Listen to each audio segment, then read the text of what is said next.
Welcome to the channel physics में डिजी। Stress और स्ट्रेन के रिलेशन को एक कर्व के जरिए कैसे जाना जा सकता है। किसी मटेरियल के वायर के लिए अगर टेंसाइल स्ट्रेस लगाते हैं तो क्या होगा स्ट्रेस स्ट्रेन कर्व, उससे क्या क्या फैक्ट्स मिलेंगे और उसकी क्या यूटिलिटी होगी। साथ ही ब्रिटल मटेरियल क्या होते हैं, डक्टाइल मटेरियल क्या होते हैं, मेलेबल मटेरियल क्या होते हैं। आज इन सब पर बहुत इंटरेस्टिंग चर्चा होने वाली है, तो वीडियो शुरू से आखिरी तक देखिएगा और हाँ, चैनल ज़रूर सब्सक्राइब कीजिएगा। अब अगर किसी मटेरियल के लिए स्ट्रेस स्ट्रेन के रिलेशन को जानना है तो सबसे पहले अगर हम उस मटेरियल का एक वायर लेते हैं, उसका एक एंड फिक्स कर देते हैं और दूसरे एंड पर लोड सस्पेंड करते हैं और उस एंड से लोड सस्पेंड करने के बाद उसको धीरे धीरे बढ़ाते जाते हैं। यानी कि लोड का मतलब है डिफॉर्मिंग फोर्स। अब आपने पढ़ा है कि जो डिफॉर्मिंग फोर्स बढ़ाएंगे तो उसमें टेंसाइल स्ट्रेस प्रोड्यूस होगा। और टेंसाइल स्ट्रेस क्या होता है? Reactionary force, internal reactionary force per unit cross sectional area. और स्ट्रेन, जब आप लोड बढ़ाते जाएंगे तो वायर में उसकी लेंथ चेंज होती जाएगी, इंक्रीज इन लेंथ होगा, तो वो क्या होता है? Change in length per unit length. Longitudinal strain आपने पढ़ा है। तो आज हम लोग ये देखते हैं कि अगर स्ट्रेस वाई एक्सिस पर और स्ट्रेन एक्स एक्सिस पर प्लॉट किया जाता है तो शुरुआत में एक स्ट्रेस और स्ट्रेन की बहुत कम वैल्यू के लिए, जहाँ स्ट्रेन हो लेस देन 1%, उस वैल्यू के लिए हम देखते हैं कि जो स्ट्रेस और स्ट्रेन दोनों आपस में डायरेक्टली प्रोपोर्शनल है।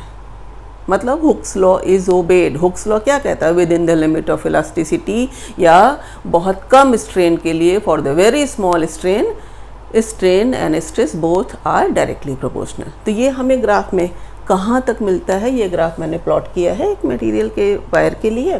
तो किसी मटेरियल के वायर के लिए अगर ये ग्राफ प्लॉट करने पर O से A पॉइंट जो मिलता है वहीं तक तो है ये स्ट्रेट लाइन। और स्ट्रेट लाइन किन्हीं दो क्वांटिटी के बीच में अगर ग्राफ स्ट्रेट लाइन है, मतलब क्या हो गया? दोनों क्वांटिटीज़ क्या है? Directly proportional. हाँ, थोड़ा ध्यान रहे कि ये जो ग्राफ है, ये स्ट्रेट लाइन, वो 45 डिग्री से थोड़ी कम एंगल पे होनी चाहिए। आप मतलब बीचों बीच में ऐसे नहीं प्लॉट कर सकते।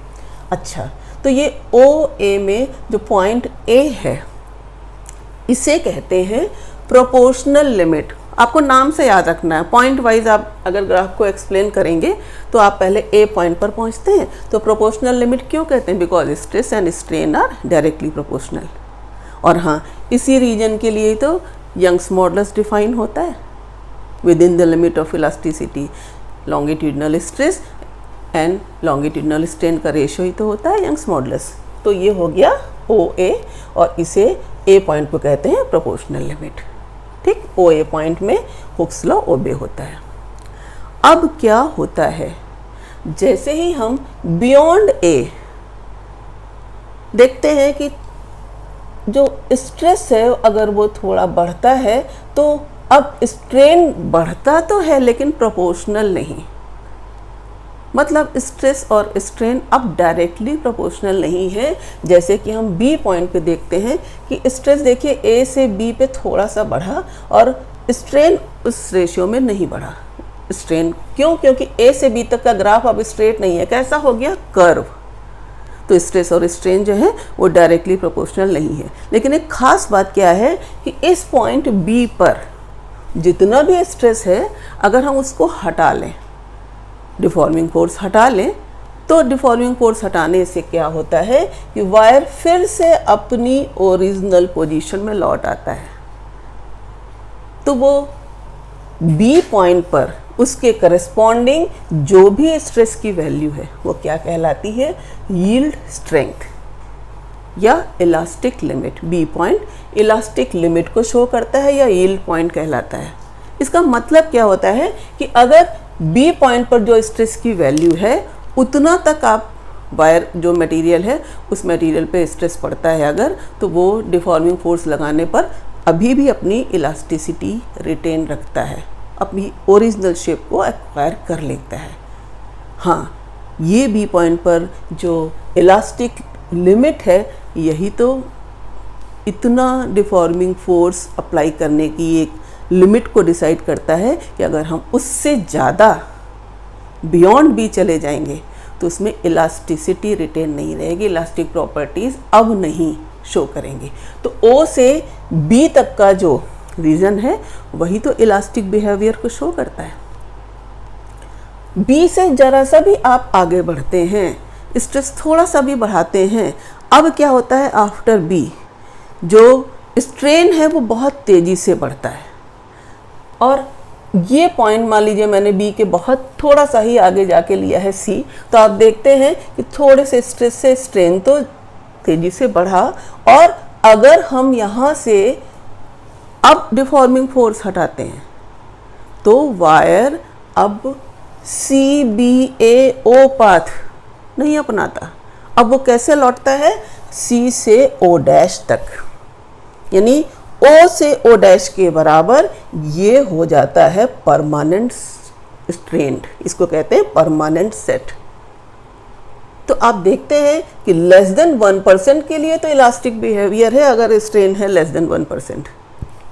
अगर इलास्टिक लिमिट के बाद थोड़ा सा भी स्ट्रेस बढ़ाते हैं तो लार्ज स्ट्रेन, या स्ट्रेन का स्ट्रेस से जो रिलेशन है उसमें देखते हैं कम स्ट्रेस से ज़्यादा स्ट्रेन मिला। और अगर हम अब डिफॉर्मिंग फोर्स हटाते हैं तो क्या होता है, वायर में परमानेंट सेट मिलना, मतलब वायर परमानेंट खिंच गया। उसमें कौन सा बिहेवियर अब आ गया, प्लास्टिक।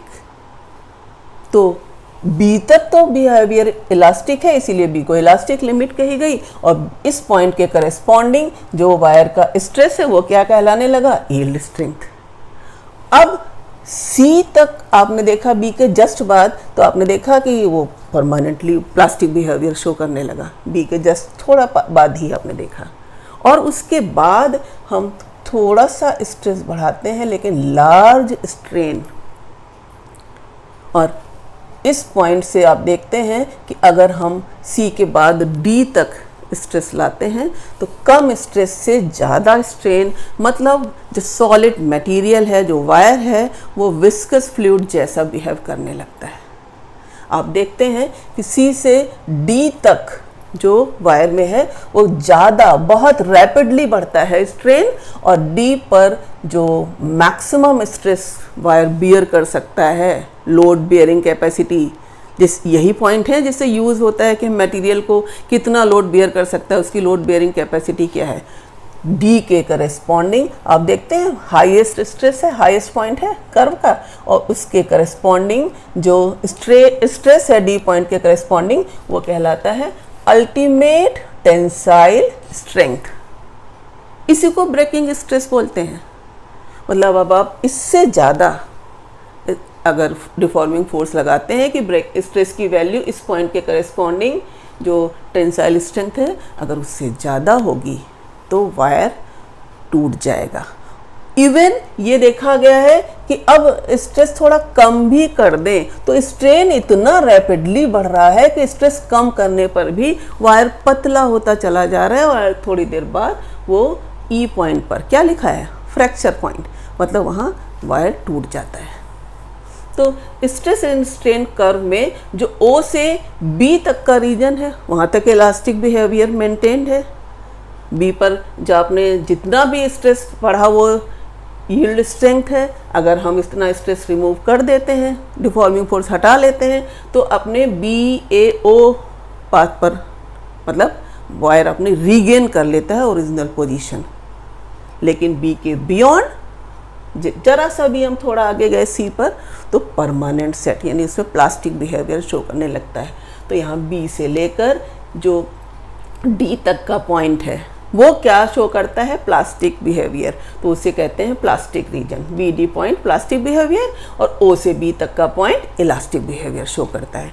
इस तरीके से आप जान सकते हैं कि जो स्ट्रेस और स्ट्रेन के लिए हम कैसे मटेरियल के वायर कैसे हम डिसाइड करें कि कौन सा मटेरियल कितना स्ट्रेस बियरिंग है, क्या है उसकी यील्ड स्ट्रेंथ, क्या है उसकी अल्टीमेट टेंसाइल स्ट्रेंथ। अब आइए जानते हैं कि स्ट्रेस वर्सेस स्ट्रेन कर्व से कैसे पता चलता है कि कौन सा मटेरियल डक्टाइल मटेरियल है। तो सबसे पहले तो ये जान लीजिए डक्टाइल मटेरियल कहते किसे हैं। डक्टाइल मटेरियल वो मटेरियल्स होते हैं जिनसे हम लंबे लंबे तार खींच सकते हैं, बना सकते हैं। मैंने यहाँ लिखा है कि मटेरियल जिसमें able to be drawn out into a thin wire, for example copper, silver, iron etcetera. क्या खास बात होती है डक्टाइल मटेरियल में? आप कर्व वाइज अगर बताएंगे तो याद रखिएगा कि उनमें large plastic range of extension होता है। भाई large plastic range of extension होगा तभी तो आप उसमें खिंचाव, वो ज़्यादा खिंचाव महसूस कर सकेंगे और उनका लोड बेयरिंग कैपेसिटी भी ज़्यादा होगी, तभी तो खिंच भी रहे हैं और वायर टूट भी नहीं रहा है और ज़्यादा लोड भी, लोड से ही तो आप बढ़ा कर वायर को खींचते हैं। तो large plastic range of extension होता है और they conserve more energy, load bearing capacity, energy conserve. और आप ये देखते हैं कि इनके एरिया अंडर द कर्व जो होता है वो क्या होता है, एनर्जी। तो प्लास्टिक रीजन बड़ा होगा, तो प्लास्टिक रीजन कहाँ से कहाँ तक है, देखिए BD, तो आपको पता है कि एरिया भी ज़्यादा होगा, तो दे कंजर्व मोर एनर्जी।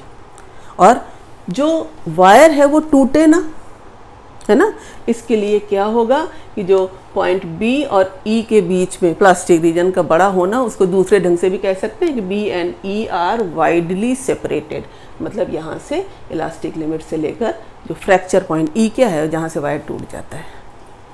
ऐसे ही दूसरा कैटेगरी है ब्रिटल मटेरियल की।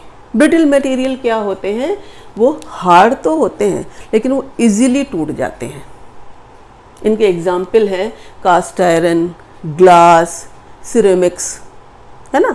सिरेमिक्स के आपने देखे हैं कि जो भी मटेरियल ऐसा है, इसके जो आप जैसे कप्स देखते हैं तो जल्दी टूट जाते हैं ना सिरेमिक के। तो ऐसे मटेरियल में क्या होता है कि जो प्लास्टिक रीजन है वो बहुत छोटा होता है, मतलब उनके लिए अगर आप देखेंगे तो इसके जस्ट बाद ही आ जाएगा क्या, फ्रैक्चर पॉइंट।